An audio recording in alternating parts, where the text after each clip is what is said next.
a theme over my time of kind of observing him from afar, because I was a big The Fire and the Kid fan in the beginning, and then over time as they sort of got more successful, it kind of followed the same trajectory as a YouTube channel. As like a H3, right? People loved them in the beginning, and then once they started to get more successful, they started to feel themselves a little bit, heads started to get a bit bigger, you start to see more of their personality in the videos, they started to talk to you more. You then it easily will turn you off or on them, right? And for some fans, they're just like, what, I've committed to watching your content for 5 years, I'm just going to stick around. It is what it is. But there are a lot of fans like myself who will be like, what, I don't like who you've turned into, I'm not going to hate, I'm just going to back away. And it's the same happened with The Fire and the Kid. I was a big fan of it in the beginning, big fan of it in the middle, and then towards the time when they sort of got their own studio and started pulling away from Fox, and Brendan Schaub's career started to pick up steam, and he started to turn into a bit of a talking head, public figure dude. And Brian was obviously doing his thing at the time with the TV shows he was on, all that good stuff prior to all the allegations of rape and stuff. That was obviously a time when I thought that the show was definitely at a bit of a lull, and it suffered greatly, which makes sense in it, because they both had stuff outside the podcast that was really popping and giving them the opportunity to do loads of big things. Now, in Brendan's defense, he was always a bit more smart in that regard, where he knew where his bread was buttered. He knew the kind of the main thing that he had to keep going and ticking over was the podcast and TFAC and The Fire and the Kid, and he's sort of done it by hook or crook. He's always made sure he puts out a show, always, whether it's with shit guest by himself or whatever it may be, and it's kind of served its purpose over time.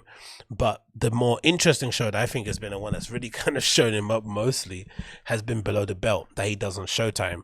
At the time when he did it prior, he was trying to make it into some, I don't know, the first shows were a bit odd, though. He saw like weird sketch comedy things. He had like a blazer on, he was doing this really weird exaggerated presenting style, and I tuned out.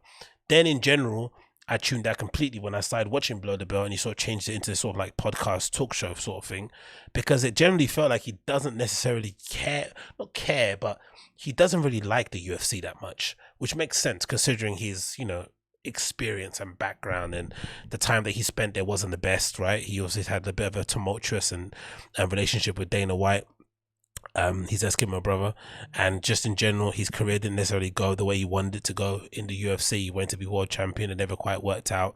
He obviously got that dressing down from Joe Rogan that made him essentially pivot into stand-up comedy. So there's definitely some I wouldn't say bitterness, but it's definitely something that he has, and it's a genuine feeling that he's allowed to have about his time at the UFC, which makes it difficult to cover it in an objective manner.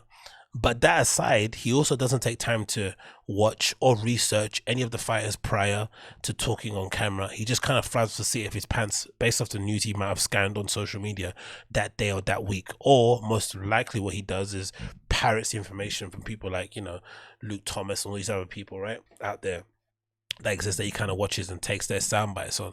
And it's frustrating, right? Because again, I'm a casual fan, and even I know this guy's bullshit and he doesn't know what he's talking about, which is upsetting too, because I think, not upsetting, which is disappointing, because I think he has potential to be a pretty good analyst for MMA, because of course he's a former UFC fighter, and the times that he has been a bit more committed to doing a bit of research, you definitely see the difference, because he obviously got he's got experience of being a fighter. He's obviously got experience of fighting against a lot of people in different gyms. He's got contacts with people telling him stuff, so there's a lot of insight that he can bring to the space that would be very valuable, you wouldn't get anywhere else, just based off his experience. Of course, athletically too, he's played football, that stuff. There's a lot of stuff that you could basically add to his commentary, but he doesn't. He just just blabbers on, as I'm doing here now, and hopes to get things right. And this is a really good example of it. He pick up the homeless cats who kind of clipped this up. Basically, on his recent show, he decided to sing the praises of Greg Hardy, who is a heavyweight now at the UFC, a former American football player who was unceremoniously kicked out of the NFL due to some due to being just alleged. I'm not sure, did he ever get convicted? Actually convicted. I'm not sure if he ever was convicted, but he was basically accused of domestic violence by a couple of women in his life, and the case for the most part looked bang on to rights. He probably did it.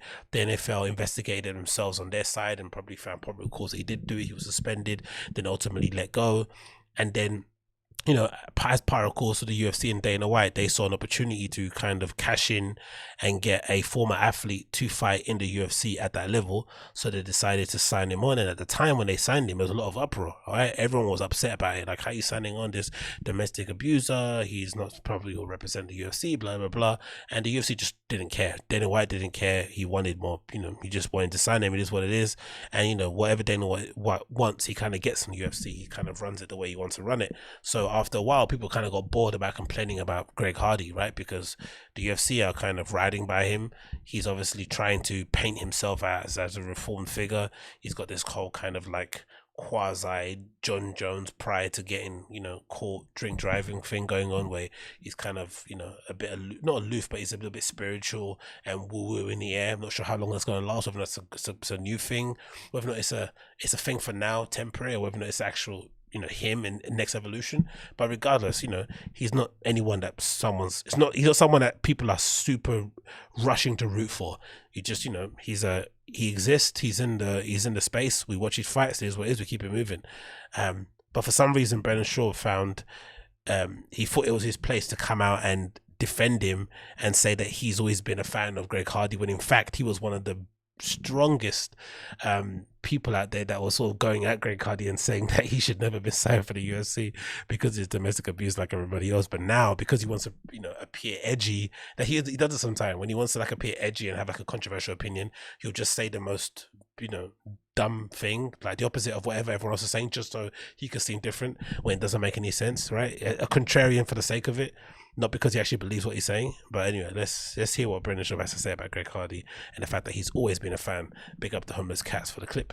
I root for Greg Hardy. I don't know why. I think it's football background, his extracurricular activities outside the octagon that got him banned from the... Extracurricular activities include supposedly strangling a woman and pinning her up against a wall, leaving, you know, hand marks all over her, and other, you know, small indiscretions like that, right?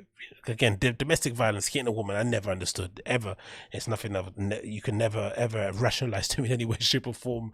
And, you know, no amount of checks or no amount of wanting to get clicks and retweets is ever going to make me think, hitting a woman's extracurricular activities. But again, you know, what can you do? NFL or kicked out of the NFL. It makes zero sense. It's not like... And by the way, sorry for pausing a lot here, but God damn it, Brendan looks like shit now, right? And it's such an odd thing to see as a fan. He, prior to this, right? Again, it's funny wearing a Dent t-shirt from Crystalia, but prior to this time, he was, you know, bragging and he was very confident about telling everybody that he never drinks. He works out 7 days a week, twice a day sometimes, right? He'd always post pictures and videos of himself working out in his garage next to his Porsche, right? Just an absolute pinnacle of representation of what an alpha male is, doing the thing, you know, doing stand-up, rushing around podcasting, right? Then suddenly, I don't know what happened. Maybe he was upset about the poor reaction to his special. Well, I don't know what happened. He suddenly started drinking at the age of, like, what is he, 37, 35?